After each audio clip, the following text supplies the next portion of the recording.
तो उधर भी हमारी बुद्धि की कुछ परसेंटेज लगी हुई है। बहुत ध्यान देना है। दो चीजों पर मैं आप सभी का ध्यान खिंचाना चाहता हूं। जिसको अच्छा योगी बनना है। ओम शांति। शांतिवन वालों का जनवरी कैसी चल रही है? हाथ उठाओ सभी। बहुत अच्छी ना? बहुत अच्छा।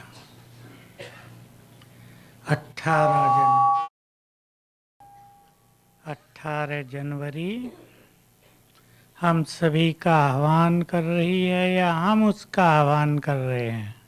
जमीला बहन, हम कर रहे हैं। क्यों? बोलो क्यों? महेश, आज जरा घरेलू क्लास करेंगे और अच्छी, क्योंकि इस दिन बाबा से हमें वरदान लेना है। और मैंने आप सबको कहा था कि अभी से शुरू कर देंगे उसकी तैयारी। तो 18 जनवरी का दिन वरदानी दिवस है, फिर से होगा और उसका हमें पूरा फायदा उठाना है। जब बाबा ने इस वर्ष को नया नाम दिया, साथ में ये भी कहा, अब मैं उसको बार बार रिपीट नहीं करता, लोग डर जाते हैं। कोई समझ ले संसार की समाप्ति है, फिर कहेंगे बाबा ने कहा था, हुआ नहीं, संशय बुद्धि हो जाएंगे। संसार की समाप्ति अभी नहीं, बुराइयों की समाप्ति और पुरुषार्थ की समाप्ति करें। समझते हैं ना इस शब्द का अर्थ? पुरुषार्थ की समाप्ति का अर्थ ये नहीं पुरुषार्थ छोड़ देंगे, जो करना चाहते हैं उसको पूर्ण कर लें।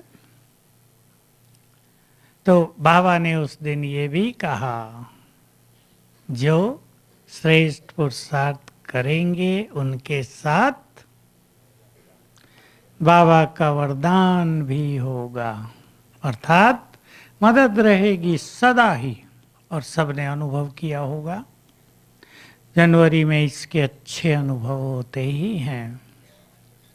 तो हम अच्छे से अच्छा पुरुषार्थ करेंगे, पास्ट को भूलकर जो अच्छे से अच्छा किया जा सकता है वो करेंगे। लक्ष्य बनाएंगे, पूर्ण संतुष्ट आत्मा बनना है, अच्छे योगी बनना है।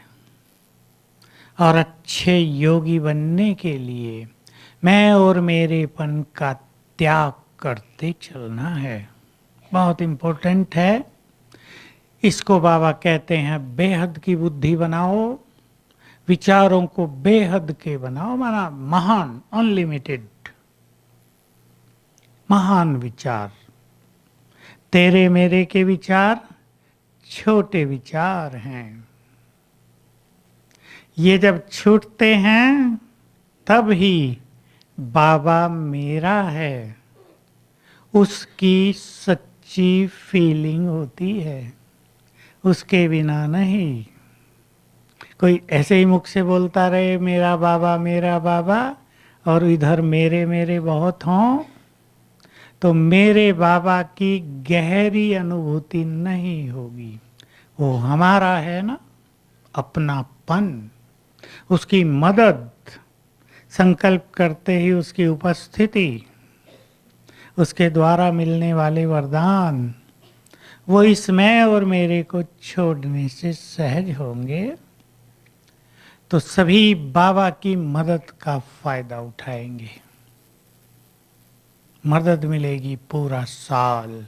वैसे तो हमेशा ही जो श्रेष्ठ पुरुषार्थ करते हैं बाबा उन्हें बहुत लिफ्ट देते ही हैं, पर इस संगम युग पर किसी किसी समय को बाबा ने विशेष वरदान भी दिए हैं आज तक, अब फिर से दिया है।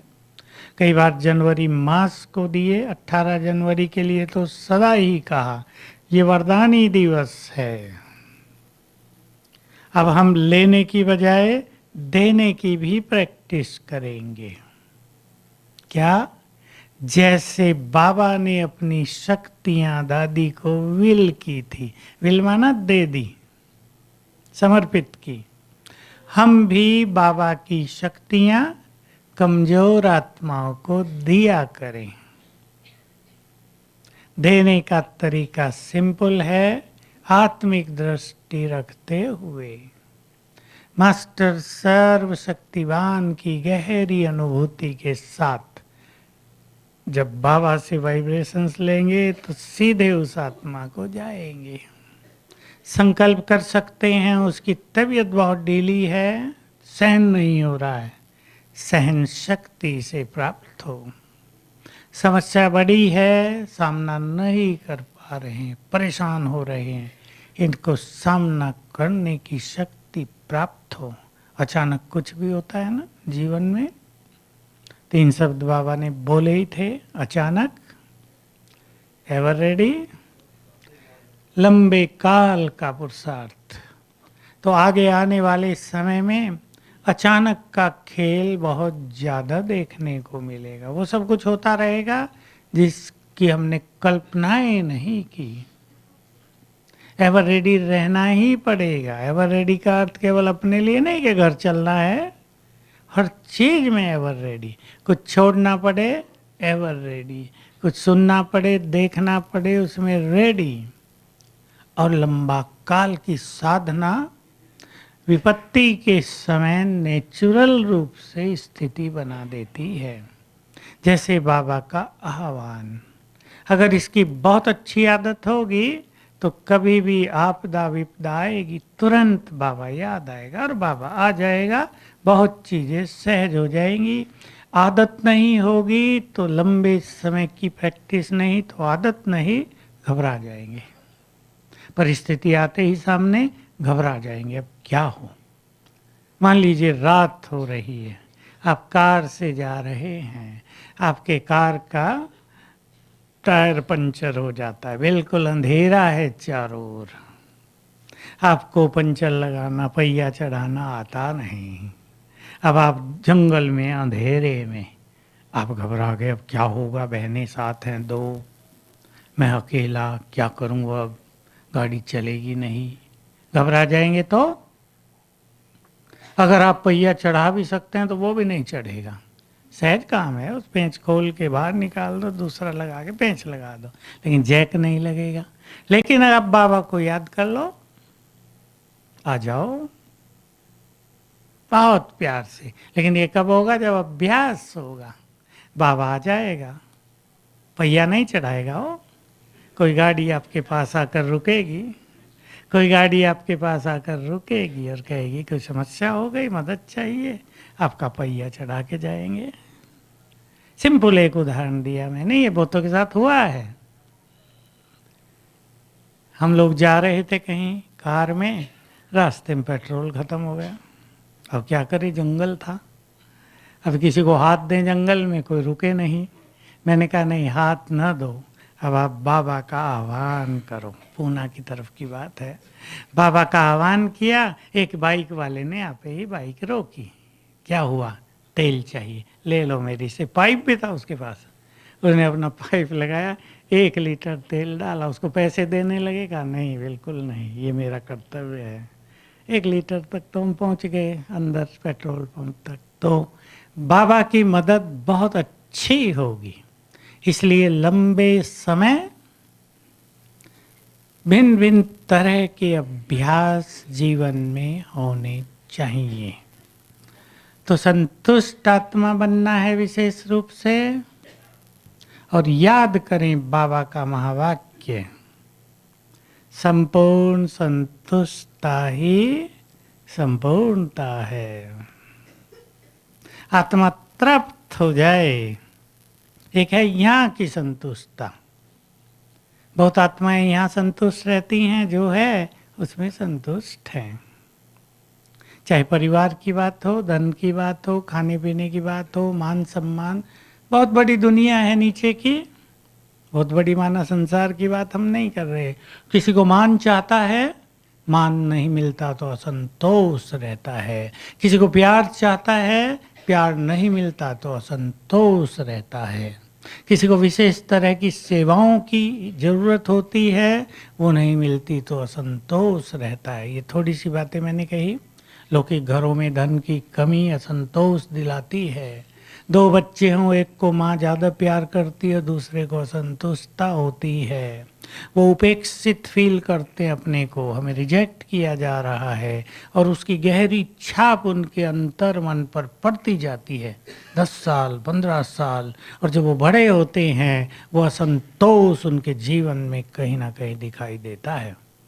माताओं को इस पे विशेष ध्यान देने की ज़रूरत है। बच्चे बड़े सेंसिटिव भी होते हैं, हर चीज़ नोट करते हैं, मम्मी उसे ज़्यादा कर रही है, मुझे नहीं, मेरे पे ध्यान नहीं देती। भले आप दे भी रही हो, पर कई बच्चे ऐसे होते ही हैं, ज़्यादा सोचते हैं। तो असंतोष की लंबी लिस्ट है मनुष्य के पास। इससे भी संतुष्ट रहना, जो है जैसा है उसमें संतुष्ट। कई भाई देखे मैंने, कन्याएं ज़्यादा पैदा हो गई, एक आया, कितनी हैं बच्चे, 7 कन्याएं हैं, असंतुष्ट बहुत ज़्यादा। लेकिन जो उसकी मिसेज थी वो बहुत खुश, 1 साल से ज्ञान में थे, उसने मुझे कहा हमारे घर में 7 लक्ष्मी हैं। वो बहुत खुश थी। भाई को असंतुष्ट था, उसके चेहरे से दिख रहा था। इसलिए मैंने उससे पूछा खुश रहते हो, तुरंत उत्तर मिल गया, खुश नहीं है। तो जो कुछ संसार में भी हमें प्राप्त है उसमें भी संतुष्ट, और बाबा से सब कुछ लेकर संतुष्ट। विशेष ध्यान इस पर देना है। इस समय विशेष रूप से हम सभी पूरी तरह संतुष्ट तभी हो सकते हैं जब बाबा से मन चाही प्राप्तियां होती रहें। ठीक बात है ये। एक बार 10 साहूकार माताएं मेरे पास आई थी। एक ज्ञान वाली थी, बुलाई थी उन्हें, मुझे बुलाया। मैंने उनसे पूछा कैसे याद किया आप सबने, ज्ञान सरोवर में आए थे। कहा एक छोटा सा प्रश्न हमारे मन में, देखो प्रश्न उन्होंने भी कितने सुंदर ढंग से पूछा। हमारे पास बहुत धन है, सब साहूकार परिवारों से थी। एक ने कहा मुझे रोज का 50,000 रुपये घर खर्च के लिए मिलता है, रोज, मास का नहीं। हमारे पास इतना सब कुछ है, लेकिन अंदर से एक आवाज आती है कि तुम्हें कुछ चाहिए। हमने आपको इसलिए बुलाया, हमें तो पता नहीं चलता हमें क्या चाहिए, आप बताओ हमें क्या चाहिए। मैंने कहा मैं तो आप लोगों को जानता ही नहीं, आप कौन हैं। चलो फिर भी मैं बता देता हूँ। आत्मा ने जो कुछ खर्च कर लिया है, सतयुग बीता, त्रेता, द्वापुर से ज़्यादा खर्च हुआ, और भी माल बहुत आ गया इधर उधर का। रावण ने बहुत सारी चीज़ें भेज दी थी। कलयुग में और खर्च हो गया। तो आत्मा के 7 गुण लगभग खाली जैसे हो गए, 7 संपदा उसकी। ज्ञान तो पूरा ही 0। सुख शांति प्रेम आनंद शक्तियाँ पवित्रता सब बहुत खाली हो गया, 2-4 डिग्री तक रह गया। तो मैंने उन्हें थोड़ा सा बता के कि आत्मा क्या थी, कैसे खाली हुई है, वो जब तक न भरे तब तक हम संतुष्ट नहीं होते। इसलिए जो आपको अंदर से आवाज आती है तुम्हें कुछ चाहिए, अब तुम वहाँ आ गए हो जहाँ से तुम्हें वो मिलेगा जो तुम्हें चाहिए और जिसका तुम्हें पता नहीं है। तो आत्मा के 7 गुणों से शक्तियों से भरपूर होना, ये संतुष्ट होने की विधि है। हम सब जानते हैं योग के बिना सच्चा सुख नहीं मिलता। ठीक बात है ये। सब कुछ हो जाए हमारे पास, पर योग ना हो अच्छा, प्रभु मिलन का सुख न हो, सुख आत्मा तृप्त होगी नहीं। देखिए हर एक की संतुष्टि भी अलग अलग है। आप एक लौकिक क्लास के ऊपर नज़र डालें, 3 तरह के 4 तरह के बच्चे हैं क्लास में। कुछ ऐसे हैं जो टॉप क्लास हैं, जिनके नंबर 90 से ज़्यादा आने हैं। कुछ ऐसे जो फर्स्ट क्लास हैं, जो सोचते हैं 70, 80, 90% तक आए हमारे। बाकी सेकंड क्लास हैं जो चाहेंगे 50, 55, 60 तक पहुंच जाएं हमारे। बाकी थर्ड क्लास हैं वो सोचेंगे पास हो जाएं। अब उनकी संतुष्टि देखो, रिजल्ट आउट हो गया। जो थर्ड क्लास वाले थे उनके 42% मार्क्स आ गए। बहुत खुश होंगे ना, पास हो गए। घर में सबको फ़ोन जाएगा फटाफट, हमारी लड़की पास हो गई है, मिठाई के डब्बे जाएंगे। टॉप क्लास वाला है एक, जिसके 95, 97% आने हैं, उसके 88 आ गए। उसके घर में मातम तो नहीं कहेंगे, थोड़ा सा खुशी नहीं। 90 भी आ गए, कईयों का तो ऐसा होता है 97 एक क्या है, लेकिन दूसरे के भी 97 आ गए तो इसको खुशी नहीं, मेरे ही होने चाहिए थे, इसके क्यों आ गए। तो संतुष्टता का सबका अलग अलग बेस है ना, सबका आधार अलग अलग है। हम सब आत्माएं भी, जैसे आज बाबा ने कहा, जिन्होंने कम भक्ति की होगी उन्हें ज्ञान भी कम अच्छा लगेगा। कभी कभी आएंगे, कितना भी आप जोर लगाओ उनको, वो कभी कभी आएंगे। बहुत अच्छा है, बहुत अच्छा है ये कहेंगे, आएंगे कभी कभी। तो जो हाईएस्ट क्वालिटी की आत्माएं हैं वो तभी संतुष्ट होती हैं जब उनका योग बहुत सुंदर हो, उनसे कोई गलती ना हो, सब फर्स्ट क्लास टॉप क्लास चल रहा हो। कुछ आत्माएं ऐसी होंगी, सवेरे उठ के अच्छा योग कर लिया, अच्छा योग हो गया, दिन अच्छा बीता, दे आर सेटिस्फाइड, संतुष्ट हैं। तो हमारी संतुष्टता का भी अलग अलग मापदंड है। हम अपने को देख लें, मैं आत्मा कहाँ संतुष्ट होती हूँ।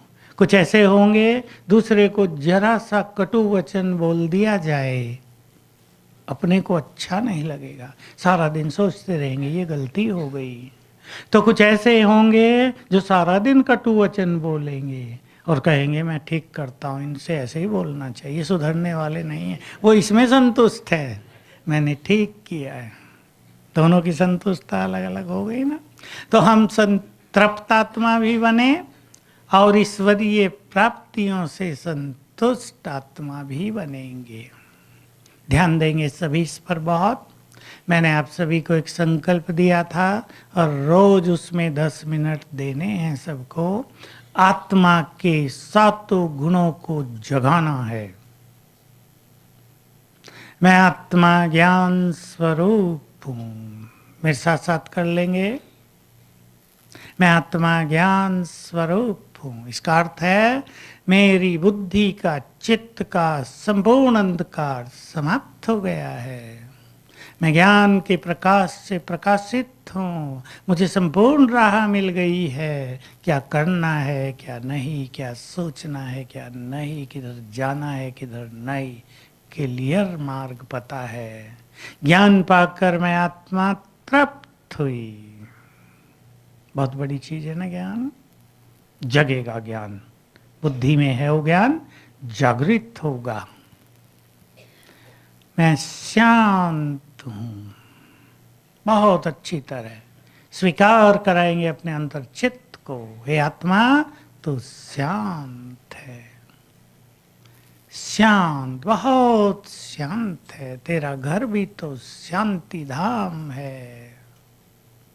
मैं बहुत सुखी हूँ, मैं परम पवित्र हूँ, सबके लिए प्रेम से भरपूर हूँ।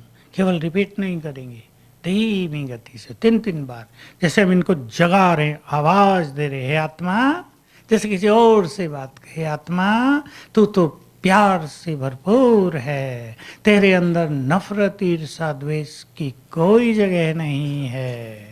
इस संसार में हर प्राणी तेरा गुड फ्रेंड है, तेरे मन में तो सबके लिए प्यार है। जैसे किसी और को हम जगा रहे हों, अपने को जगाएंगे इस तरह।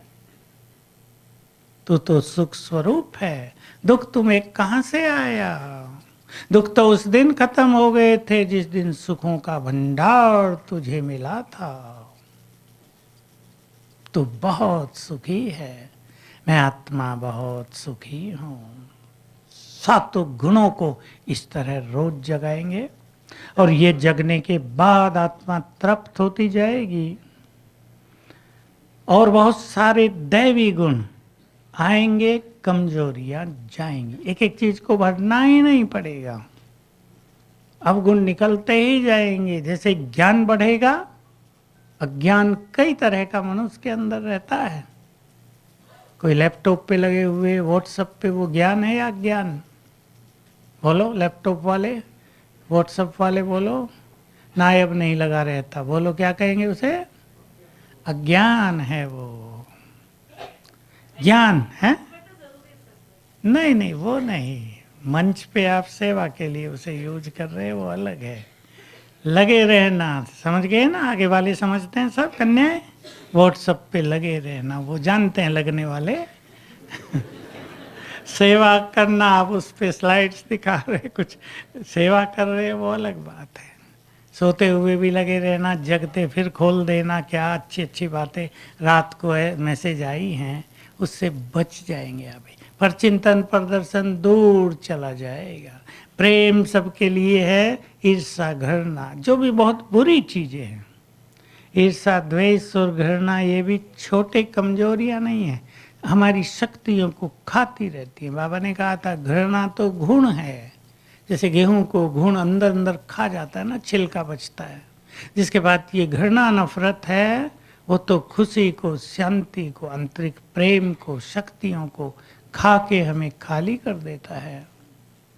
हद के विचारों से बाहर चलना है।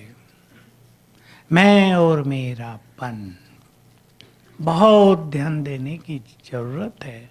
आज ही घर जाकर सभी अपने उन सब चीजों पे दृष्टि डाल लेना जो मेरी हैं। सबके पास है ना, मेरे पास भी है बहुत चीजें, सबके पास है। ये मेरी हैं। क्या संकल्प करेंगे इसके लिए? नहीं, बाबा की हैं वो तो कहने तक रह गया, और कुछ कहो, अच्छी बात। ये सब बाबा ने हमें दी हैं यूज करने के लिए या सेवा के लिए। ये जाएंगी तो इससे अच्छी आएगी। एक मेंटालिटी बना दें, सभी वृत्ति धारण करें, ये जाएंगी तो इससे अच्छी आएंगी। पसंद है? जो चीज पकड़े बैठा है ये चीज मेरी है, न वो यूज करता न किसी को करने देता। सूक्ष्म गति देखो, पकड़ लिया है कुछ तो वो उसे नहीं छोड़ रहा, तो आने वाली चीज आएंगी कहाँ? तिजोरी तो इतनी सी है, खाली करेंगे तब तो दूसरी आएंगी अच्छी अच्छी। आप सोना निकालेंगे तो हीरे भर जाएंगे, लोहा निकालेंगे तो कुछ और अच्छी चीज, चांदी तो भरेगी। अब लोहे से ही भरा हुआ है तो चांदी भी सोचेगी ना कहाँ बैठूं, जगह ही नहीं है। मेरेपन को परबजली हटाना है धीरे धीरे। आपके पास जो कुछ है, हमारे पास सबके, मैं भी करता हूँ, ये जो कुछ है ये सब यूज करने के लिए है। ये जाएंगी ना। कपड़े आज हमारे पास हैं, कल पुराने होते हैं, हम नए खरीदते हैं, वो जाते हैं, नई चीज आती। क्रम ही ये है ना संसार का। सतयुग भी गया, जो सबसे सुंदर समय था, श्री कृष्ण का समय, देवी देवताओं का समय, वो भी बीत गया।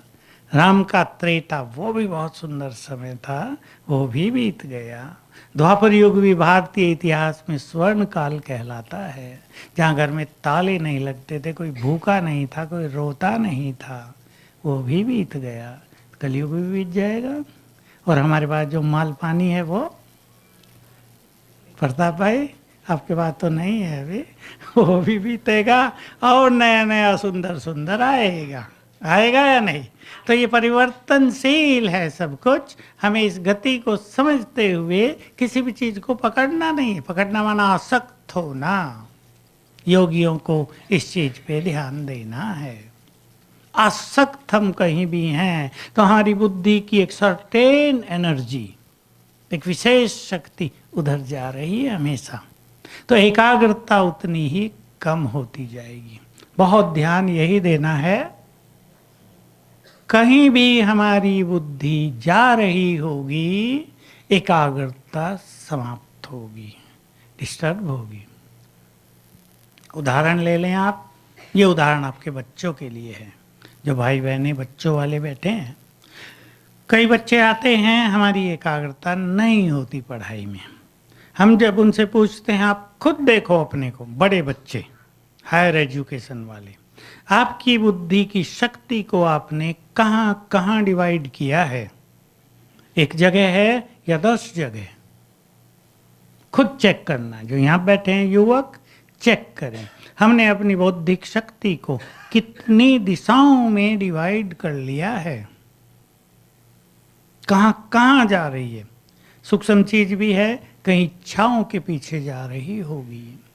कुछ फ्रेंड्स हमारे होंगे, उनकी तरफ जा रहे हो। फ्रेंड्स में भी क्या होता है, एक दो से बहुत ज़्यादा एक्सपेक्टेशंस, उन्हें पूर्ण करने में लगे रहते हैं। उनके शब्दों में, उनको सहन करने में कुछ शक्तियाँ जा रही होंगी।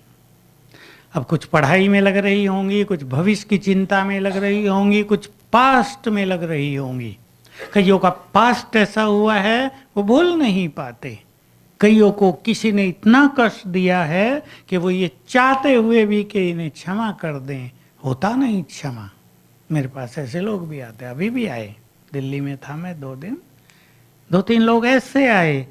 हमारे कुछ लोगों ने हमें बहुत सताया है, बाबा का बनकर हम भी सोचते हैं अब इन्हें क्षमा कर दें, लेकिन होता नहीं अंदर से।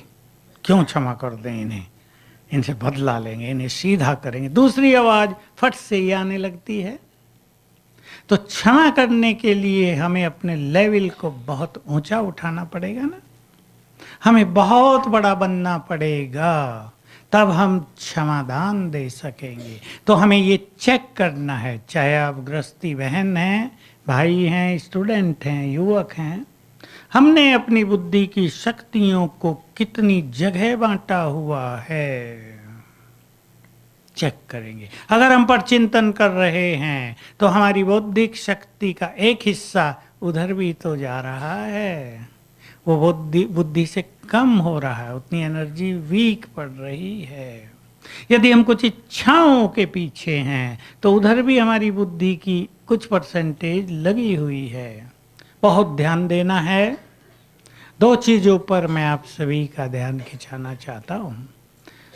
जिसको अच्छा योगी बनना है उसे निष्काम बनना चाहिए, निष्काम।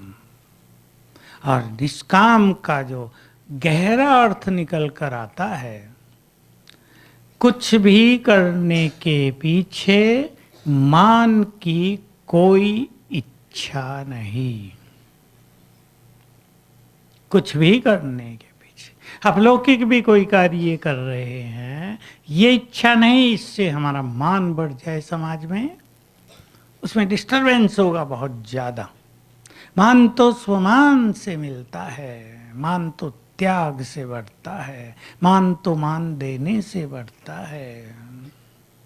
तो मान की सूक्ष्म इच्छा को समाप्त करते चले। सेवाओं में ये एक सूक्ष्म बाधा रहती है।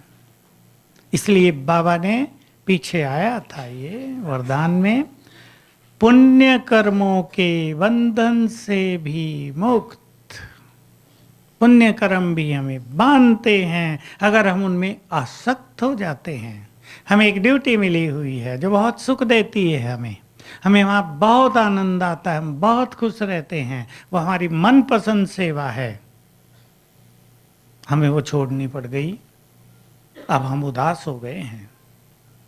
इसका अर्थ हुआ उस पुण्य कर्म ने भी हमें बांधा हुआ था कि यही है बस मेरे लिए। और फिर मैं वही बात कहूँगा, किसी चीज़ को अगर हम पकड़ेंगे तो आगे कदापि नहीं बढ़ पाएंगे। वो चीज़ छोड़ेंगे, हो सकता है उससे सुंदर सेवा हमारा इंतजार कर रही हो कि ये छोड़ें इसे तो ये हो सकता है बाबा हमारी इंतजार कर रहा हो, इस बंधन से ये निकलें तो इनसे ये सेवा कराऊं बहुत बड़ी विश्व की। छोड़ने का संस्कार। इस संसार में ज़्यादा लोग हैं छीनने वाले और महान योगी हैं त्याग करने वाले, देने वाले। हमें महान योगी बनना है, तुम्हें छीनना है, छीनने की जरूरत नहीं, ऐसे ही ले जाओ खुशी से। हम जितना त्याग करेंगे कई गुना हमें प्राप्त होता रहेगा। मुझे किसी ने फिर से युधिष्ठिर की कहानी याद दिलाई, मैं ही सुनाया करता था कभी, बहुत साल से सुनाई नहीं थी, आज आपको भी सुना देता हूँ। तो युधिष्ठिर को एक झूठ बोलने के लिए 5 मिनट का नर्क मिला था, अश्वत्थामा मारा गया।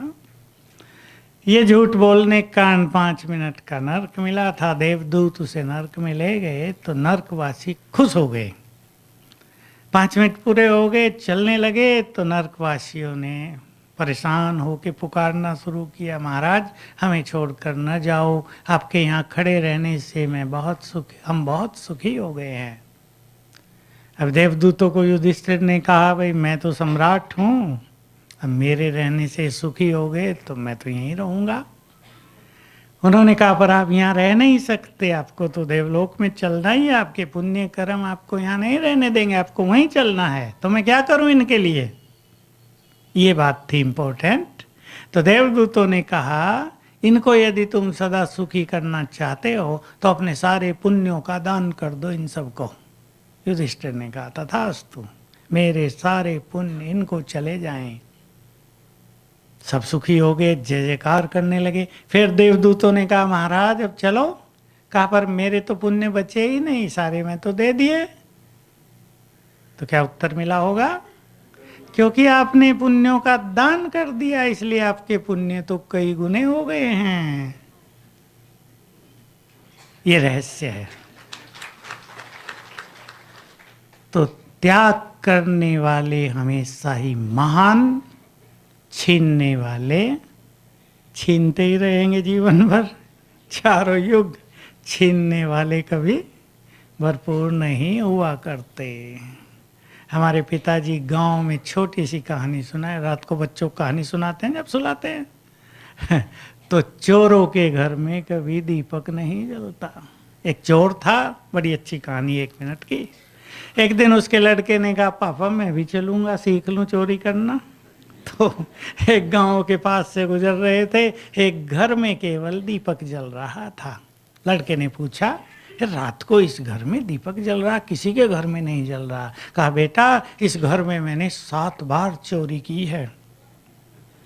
लड़के का चेतना जाग गई, पापा 7 बार आपने चोरी कर ली तो भी इसके घर में दीपक जल रहा है, हमारे घर में तो दीपक ही नहीं जलता।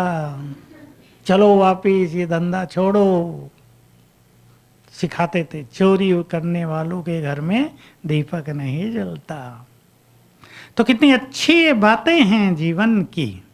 हम सभी छीने नहीं, बाबा से अधिकार से लें, सब कुछ देते चलें। कोई लेना चाहे ले लो, सुखी रहो, हमें उससे अच्छा मिल जाएगा, ज़्यादा मिल जाएगा, निराशा की बात भी नहीं है। तो 18 जनवरी आ गई है, कल से ही हम वो अभ्यास शुरू करेंगे जो परसों हमें लेना है। कल तैयारी का दिन बना देंगे सब, और मैं आपको 4-5 अभ्यास बता देता हूँ कल के लिए ही। वो सभी कल से करेंगे और परसों बहुत करेंगे। हमें बाबा से वरदान लेना है और जो अनुभव करने हैं 18 जनवरी को, उसे अविनाशी बनाना है। बहुत सुख लेना है, केवल इस भाग दौड़ में नहीं रहना है कि बाबा कमरे में जाके बैठ के आऊँ, तपस्या धाम में जाके बैठ के आऊँ, झोंपड़ी में बैठ के आऊँ। कई लोग इस भाग दौड़ में ही रह जाते हैं, वहाँ जल्दी चलो 3 मिनट हो गए, उठो उठो उठो उठो। हो नहीं, सुख लेना है बहुत अच्छा, बाबा के साथ हैं। एक अभ्यास करेंगे, कभी परम धाम में बाबा के साथ हैं तो कभी बाबा नीचे आकर हमारे साथ है। उसका वरदानी हाथ मेरे सिर पर है। सुखद फीलिंग, चलते फिरते की फीलिंग, बैठने की इसमें ज़रूरत नहीं होती। कोई ये ना सोचे योग बैठ के ही करना, इसको नेचुरल बनाना है, जीवन को योग युक्त करना है। एक अभ्यास, स्वमान कुछ ले लेंगे, कल से ही हम स्वमान लेंगे। मैं वरदानी हूँ, मास्टर वरदाता हूँ, सिद्धि स्वरूप हो, विघ्न विनाशक हो। मास्टर सर्वशक्तिवान हूँ, 5 कल से ही वरदानी हूँ। बाबा से वरदान मिले हुए हैं मुझे। बाबा ने जो हमें कह दिया है ना कभी भी, वो वरदान है। आप कहेंगे बाबा ने तो हमें कहा नहीं। मुरली में रोज जो कुछ वो कहता है, वो कोई बात हमें लग गई है, अंदर चली गई, वो हमारे लिए वरदान है। इस सिंपल बात को सभी ध्यान देंगे। आपने बाबा की मुरली चल रही थी और उसमें आ रहा था, बच्चे किसी को दुख नहीं देना है, तुम तो सुखों के सागर के बच्चे हो, और ये बात आपको लग गई तो समझ लो ये वरदान हो गया। हम सुखदाता के बच्चे सुखदाई हैं। तो कल सारा दिन बाबा के पास रहेंगे, उसे अपने पास बुलाएंगे, ये स्वमान अभ्यास करेंगे। और एक अभ्यास और, स्वमान के भी अभ्यास ही हैं। मैं लाइट हाउस, माइट हाउस फरिश्ता हूँ, पवित्रता का फरिश्ता हूँ। पवित्रता में लाइट भी है और माइट भी है। ये अभ्यास कल, आज से शुरू करेंगे, सोने से पहले करेंगे, तो सवेरे उठते ही बहुत अच्छी तरह याद आएंगे। और बाबा के मिलन का अनुभव। तीसरा भी एक अभ्यास, वो चाहे आप 2 ही बार कर लें, कल सवेरे और शाम, सूक्ष्म वतन में जाकर बाबा से मिलन, बाप दादा, उसकी दृष्टि लेना। और जो बहुत अच्छे पुरुषार्थी हैं, योगी अच्छे हैं, वो याद करें, बाबा से दृष्टि लो और सारे संसार को दो। ये काम अच्छे पुरुषार्थियों को रोज करना चाहिए, चाहे 1 मिनट भी करें। सामने ग्लोब है या संसार को देखो ऊपर से, चारों ओर हम दृष्टि दे रहे हैं। संकल्प कर दो, इन वाइब्रेशन से सभी सुखी हो जाएं। तो बाबा से मिलन, उसकी दृष्टि, और फिर जो वरदान आपने किया होगा तैयार, 1 या 2 वरदान। बाबा का हाथ सिर पर है, बाबा ने तिलक लगाया और वरदान दे दिया, बच्चे विघ्न विनाशक भव। और इसको स्वीकार कर लेंगे। बाबा के ये शब्द सुनेंगे, ये बाबा के शब्द हैं। एक दिन आएगा तुम्हें सारे संसार को विघ्नों से मुक्त करना होगा। ये आवाज सुनेंगे।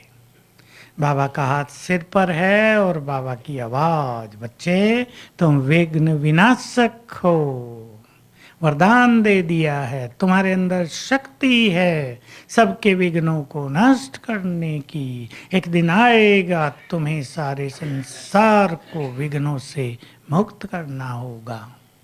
संसार हमारी ओर ही देखेगा। हम विनाश के उन दृश्यों की तो कल्पना भी नहीं कर सकते जो होने जा रहे हैं इस धरा पर। लोग प्यासी नजरों से हमारी ओर देखेंगे। 18 जनवरी के दिन भागदौड़ कुछ नहीं, शांति से बाबा के कमरे में, तपस्या धाम में कल बैठ जाना बहुत अच्छी तरह। बाबा के कमरे में जाने का महत्व नहीं है, परंतु बोलो, बाबा के पास जाने का महत्व है। कई लोग कहते थे विदेशी बहुत, जब विनाश होगा हम मधुवन में आ जाएंगे, परेशान होते थे, क्या करेंगे मधुवन में आ जाएंगे, क्या तैयारी करें। मैं कहता था नहीं, करोड़ों लोग मधुवन में थोड़ा ही आएंगे, फिर तो यहाँ भी पानी नहीं मिलेगा। जो यहाँ वाले वो प्यासे रह जाएंगे बेचारे।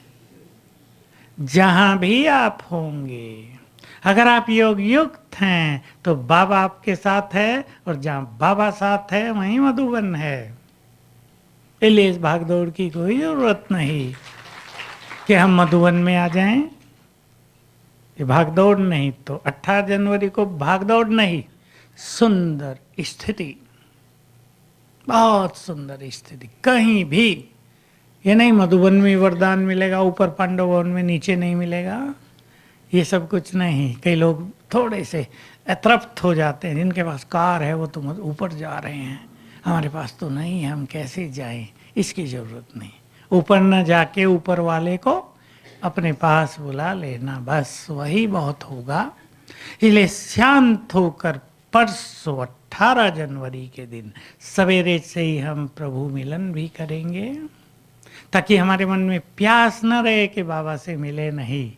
हम रोज ऐसे अच्छे अनुभव कर लें कि रोज कम से कम एक बार सुंदर अनुभूति उसकी दृष्टि की, उसके हाथ सिर पर, उसके साथ की, हम उसके सम्मुख हैं, बिल्कुल एक सुंदर अनुभूति हमें हो जाए। अब हम इस अनुभूति के साथ ही समाप्त करेंगे। अब रेड लाइट कर दे भाई।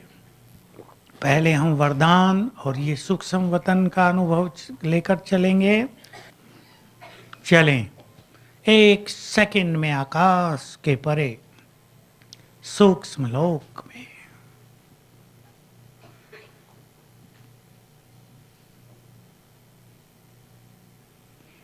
यहाँ चारों ओर सफेद प्रकाश, बिल्कुल फील करें हम सूक्ष्म लोक में हैं। सामने ब्रह्मा बाबा, डिवाइन फरिश्ता, बहुत तेजस्वी फरिश्ता,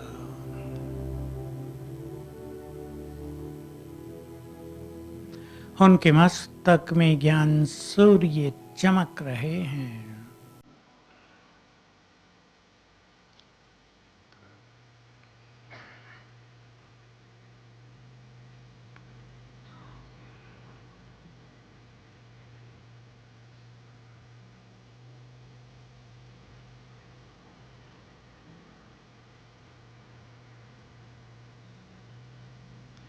बाबा दृष्टि दे रहे हैं।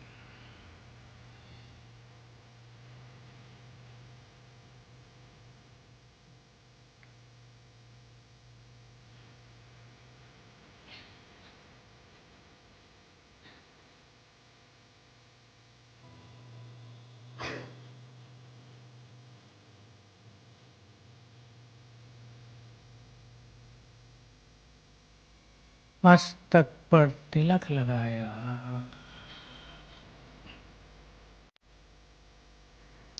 वरदान दिया बच्चे, विघ्न विनाशक भव,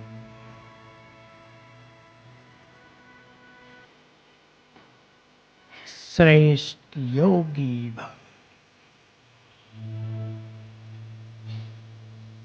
संपूर्ण सुखी भव।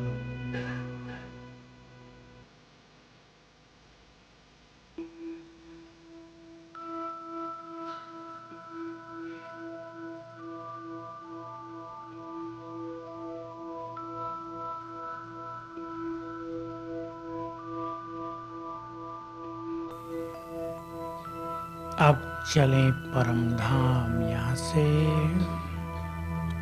सर्वशक्तिवान की किरणों के नीचे एक ही संकल्प में ये योग की शक्ति दादी के लिए अर्पित।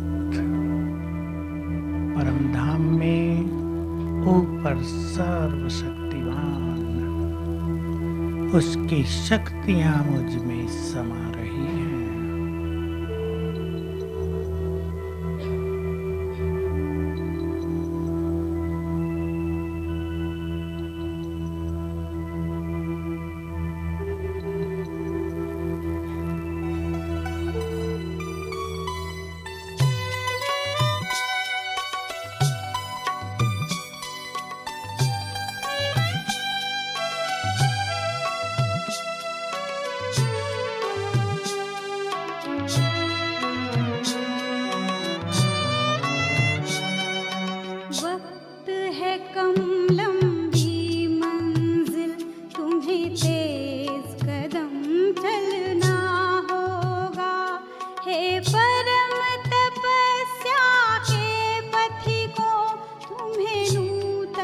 पथ रचना होगा, वक्त है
कम लंबी मंजिल, तुम्हें तेज कदम चलना होगा।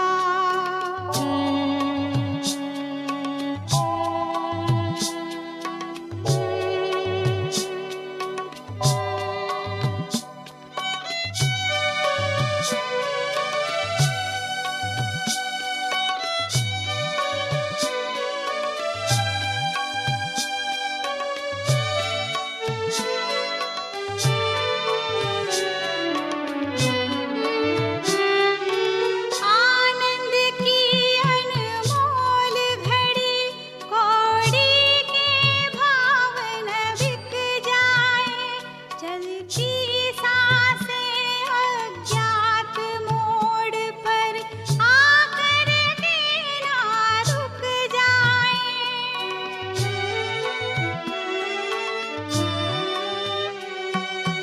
आनंद की अनमोल घड़ी, कौड़ी के भाव न बिक जाए।